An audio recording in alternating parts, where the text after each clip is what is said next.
Hello guys, welcome back to our channel. இன்றைக்கி Friday special chicken gravy. Chicken gravy எப்படி செய்கிறது அப்படின்னு சொல்லிட்டு பார்த்துடலாமா? அதுக்கு முன்னாடி என்னோடய வீடியோ நீங்கள் ஃபஸ்ட் டைம் பார்க்குற மாதிரி இருந்தால் மறக்காமல் சப்ஸ்கிரைப் பண்ணிவிட்டு பக்கத்தில் இருக்க பெல் பட்டனையும் ப்ரெஸ் பண்ணிவிடுங்க. இப்போ கடாய் நல்லா காஞ்சிட்ட பிறகு நம்ம தேவையான அளவு எண்ணெய் ஊற்றிக்கலாம்.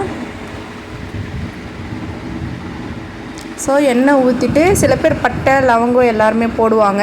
நான் போடலை. பிகாஸ் நான் அதுக்கு பதிலாக கரம் மசாலா, சிக்கன் மசாலா அதெல்லாம் ஆட் பண்ணுறேன். ஆல்ரெடி அதுவே நிறைய மசாலா இருக்குது. இதில் இன்னும் கொஞ்சம் மசாலா போட வேணான்றதால நான் போடலை. நீங்கள் கரம் மசாலா, சிக்கன் மசாலா ஸ்கிப் பண்ணுற மாதிரி இருந்தால் பட்டை லவங்கம்லாம் ஆட் பண்ணிக்கோங்க. இப்போது நான் வெங்காயம், பச்சை மிளகா ஆட் பண்ணிக்கிட்டேன். சிக்கன் கிரேவிக்கு பொறுத்த வரைக்கும் நம்ம வெங்காயம் நல்லா ஜூஸாக வதங்கணும். நல்லா வதக்கிக்கோங்க. எந்த அளவுக்கு வெங்காயம் வதங்குதோ அந்த அளவுக்கு கிரேவி டேஸ்ட்டாக இருக்கும். உங்களுக்கு காரம் அதிகமாக சாப்பிட்ற மாதிரி இருந்தால் பச்சை மிளகாய் இன்னும் 2 கூட எக்ஸ்ட்ரா ஆட் பண்ணிக்கலாம். எங்கள் வீட்டில் காரம் யாரும் அவ்வளோ சாப்பிட மாட்டோம். அதுக்காக நான் 2 பச்சை மிளகா. நல்லா வெங்காயம் வதங்கிருச்சு. இந்த ஸ்டேஜில் நம்ம கட் பண்ணி வச்சுருக்க தக்காளியை ஆட் பண்ணிக்கோங்க. தக்காளி நல்லா வதங்கினோன்னா நம்ம கொஞ்சமாக உப்பு ஆட் பண்ணிக்கலாம். நான் கல் உப்பு 1/4 ஸ்பூன் ஆட் பண்ணிக்கிறேன். நல்லா இதை மிக்ஸ் பண்ணிக்கோங்க. வெங்காயம் தக்காளி நல்லா வதங்கி வரணும், நல்லா ஜூஸியாக வரணும். அப்போ தான் இன்னும் டேஸ்ட்டாக இருக்கும் நம்ம செய்கிற சிக்கன் கிரேவி.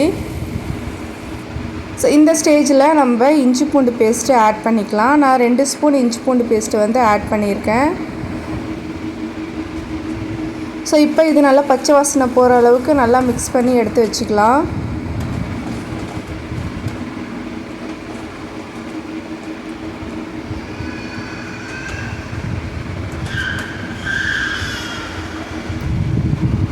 ஓகே, நல்லா இஞ்சி வாசனை, பச்சை வாசனைலாம் போயிட்டு நல்லா மசாலா வாசனை சூப்பராக வருது. இந்த டைமில் நம்ம என்ன பண்ணணும்னா மஞ்சத்தூள் ஆட் பண்ணணும். உங்களுக்கு தேவையான அளவு மஞ்சள் ஆட் பண்ணிக்கோங்க.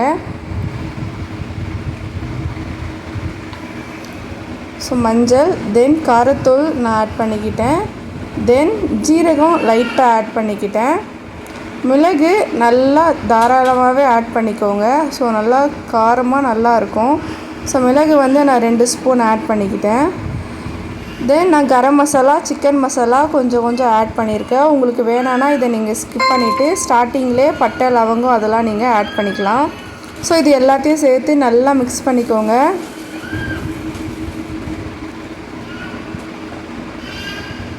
பாருங்கள், பார்க்கவே சூப்பராக இருக்குது. நல்லா மிக்ஸ் பண்ணிக்கோங்க. இந்த டைமில் நம்ம வாஷ் பண்ணி வச்சுருக்க சிக்கனை இதில் போட்டுக்கலாம்.